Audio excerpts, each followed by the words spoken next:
abatoze mu ggombolo ebyerima mu disitulikiti ya Nkwanzi balemesezza omugagga abaddaze okupunta buli bayise ettaka lyabwe. Ono aleese emmotoka ng'ejjuddeko abantu n'endala ng'eriko ebintu ebikozesebwa omuli enkumbi ebiti emifaliso obutimba bw'ensiri ng'agamba ntaze kukuba ttaka lye.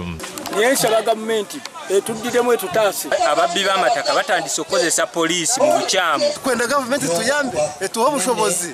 Ettaka liriko ebyalo musanvu nga liriko mayiro 3. Wano tukwerawo ng'abantu 13 n'okusoba. Omugagga ono ye Prince Andrew Ten kyokka nga tabeera mu kitundu ekyo.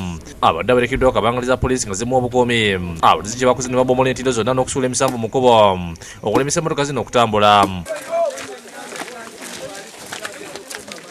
Ettaka lino liriko amasomero era nga bakolerawo n'emirimu mingi. Kiraawo muddeeyo ate ne basigala nga bagugubya oluvannyuma ne batandika okukuba amasasi gano. Poliisi yabawagira nga bakuba amasasi fe ate tutya nnyo amasasi. Poliisi bakubya amasasi kyokka ne bagisinza amaanyi kwe kuddukira mu tawuni e Bukwiri. Abajulizi bannyidde embeera nga bw'ebadde. Kyavudde ku mugagga omu eyaze n'abasirikale ba poliisi ne RPC okuva Emitiyana motoka zibadde 3 eza poliisi.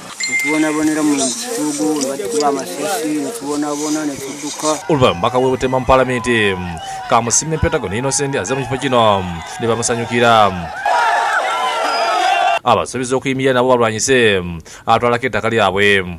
Ebbanga RDC waffe w'Ekyankwanzi Mwami Robert Kashaiza lyagenda okumala mu Kyankwanzi bubungi bw'abantu President Museveni ne NRM bwe bagenda okufiirwa because abantu bamukoye ebikolwa bye abantu babikoye. Emmotoka ebaddeko ebintu eri ewaaye 224 erabiddwako e Bukweri ng'eyimiridde. N'abatuuze b'ekibuga Dwani batabukidde poliisi y'ekibuga ebadde ekulemberwa DPC Ndawula Timothy RDC Nixon Kabuye. Abapunta n'abagambi b'okubeera bannannyini ttaka erikaaniddwa wakati wa Jim Robert Kasaija ne babalemesa okulipunta.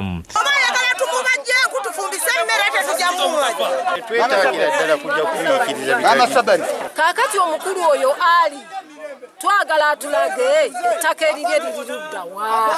Ffe tulabanga kwali ajja kuba ttaka. Olwaleero nze n'abasirikale kukuba ttaka. Ttaka yali kuba mwaka ki? Tusaba minisita Nankabirwa Dr. Kefa bajja batuyambe kubanga ettaka lino lifuuse ly'amaguzi. Basooke baleete kyamani LC1 wano n'ebbaluwa ezibanjula tulyoke tubakkiriza okuba. Ettaka lino lirudde nga likanirwa abagagga babiri okuli Ali Muzi ne Jovia Byalugaba wabula nga Muzi kigambibwa nti yaligiza Kasaija era nga ensonga z'ettaka lino ziri mu kkooti. Okusinziira ku RDC ne DPC kkooti yalagidde ettaka lino okupuntibwa okusobola okusalawo ali nannyini omutoofu. Ettaka eryo nga kkooti eyagala baggulawo boundaries. Ebiseera ate byatuuka n'agamba ajja kuleeta omusaveya naffe tuleeta omusaveya tuopeninge boundaries amanye ettaka lye bwe liyita. Tukayanira twagula ebibanja ate yatuguza abaddeko emyaka 5 n'omusobo. Tuliko abantu bangi naye nze nako paati enene. Ettaka lya Kasaija liwezaako yiika 3 ate erya Byalugaba liriko yiika 5 kyokka nga lituddeko abatuuze abatamanyi we bagwa. Jimmy Semugabi ne Joseph Innocent Semba byasakidde eggulu lino lwa Bukedde TV.